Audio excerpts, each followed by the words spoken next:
So a lot of people spend money on Google Ads and they don't see the results they're hoping for because they're missing out on a few settings. And the problem is most advertisers aren't using these settings and it can save them a lot of cash. So in this episode, I'm going to share with you the 5 settings that I'm talking about that can really make your ads 10x better without blowing your budget. If you're new here, my name's Josiah Roche, and I've helped over 350 local-based businesses make an extra $13 million in revenue using small budgets on Google Ads. So today we're going to dive into these 5 settings and let's get right into it. So number 1 is ad schedules, right? So a lot of people spend money on Google Ads and they don't see a good return because they're running their ads all day long, every single day of the week. Because Google basically, when you set up a new campaign, it's defaulted at 24/7, right? And it's kind of like leaving the lights on in an empty room, okay? So when you run your ads during off hours, all day long, every day, you often get low quality traffic like bots or random clicks from places you're not even targeting. So this happens because of what's called the availability heuristic. And basically, we think that just because an ad is always there, it should do well, which isn't true. Because being available 24/7 doesn't mean you're reaching the right people. Many people aren't looking for what you sell at 2 a.m. in the morning, right? And if they are, they're probably not ready to buy or in the right mindset, right? And the good news is it's very easy to fix. So all you need to do is go into your ad schedule in your campaign and just set your ads to run during business hours or maybe a little before or after. That way you're at least spending your money on an audience that is actually paying attention during normal hours of the day. By tweaking your ad schedule, you save a lot of money and have a much better chance of getting conversions since your budget will go towards times that actually matter. So number 2 is headline pinning. Okay, and this is to do with responsive search ads. So when Google rotates headlines in responsive search ads, it doesn't always pick the best combinations for what you want to say, right? So for example, you could end up with 3 headlines about reviews, like social proof, like we've got 500 plus reviews or whatever, but none of them explain what your service actually does. You've just got an ad that just says the same bloody thing 3 times in a row, and it looks confusing. It confuses the heck out of people and makes your ad way less effective. So this ties into what's called cognitive fluency, right? Which means that people like things that are easy to understand. If your message feels jumbled, it makes their brain work harder and they're less likely to click. Okay, so by pinning your headlines, you control the flow and make sure that your ad is always making sense and connecting with the right people. So let's say that you're promoting a local plumber, right? You're a local plumber and you're running some ads. So pinning emergency plumbing services as the headline and pinning it as the first headline, it makes your point very clear on what you do. Then adding something like 5-star customer reviews or, whatever in the second pinning, it brings in that social proof and taps into the social validation bias where people trust services that others recommend, right?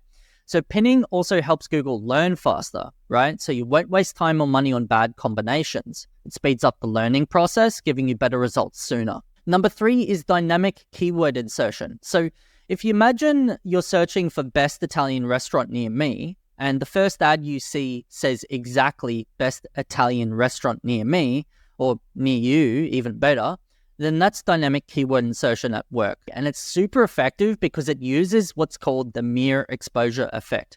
And so people tend to trust things that feel familiar, even if they've just seen them for the first time, okay? So by matching the user's exact search term, your ad feels much more relevant than, something generic. And this boosts your click-through rates because it seems like your ad is speaking directly to them because they've just typed that thing into Google, right? So it's kind of like when someone repeats back what you said in a conversation, it builds a connection much quicker than if I were to use other words. It's like priming and things like that. So it's a good idea to use dynamic keyword insertion and pin it in your first headline. So in the first pinning position, pin dynamic keyword insertion, because at least when someone is looking from left to right and they read left to right in the Western culture, maybe if you're in Japan or somewhere else, you'd probably do it differently.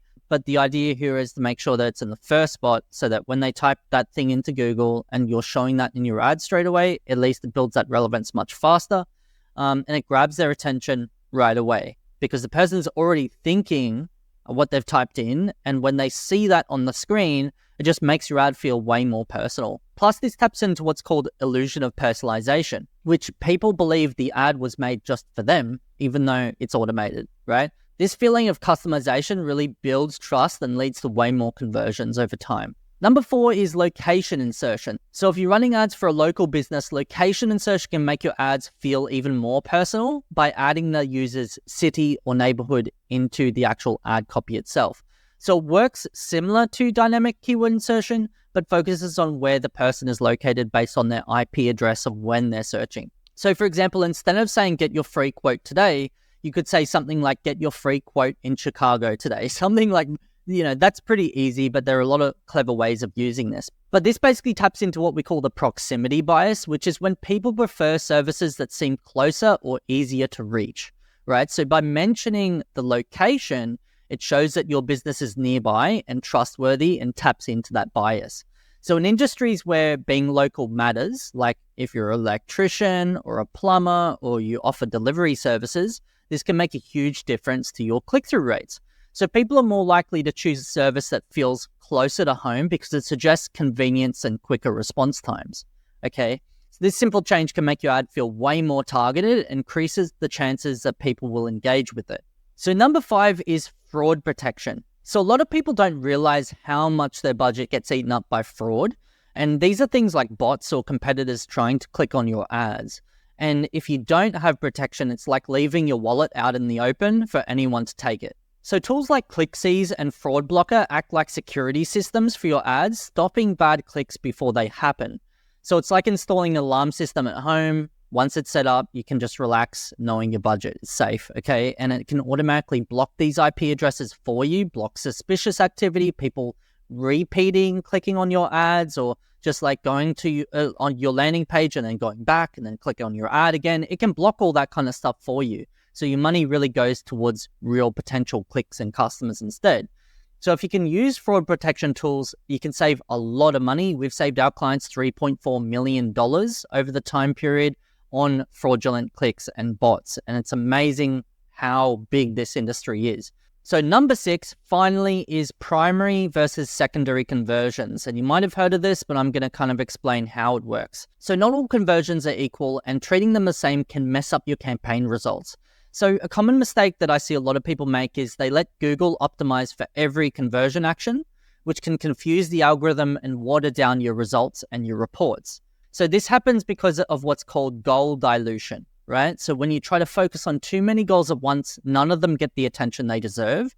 So if you're optimizing for both purchases and newsletter signups, Google might not prioritize what's most important to your business. So instead, you should separate primary and secondary conversions. So primary conversions are the ones that directly bring in money or whatever's tied to your goal really in that way, like sales or bookings or leads and that kind of stuff. And they should be a main focus if you're to set them as primary conversions, unless you've got like a YouTube campaign that's only designed to get more YouTube subscribers, then maybe you'd set YouTube subscribers as the primary goal and you're not too worried about making more money, really.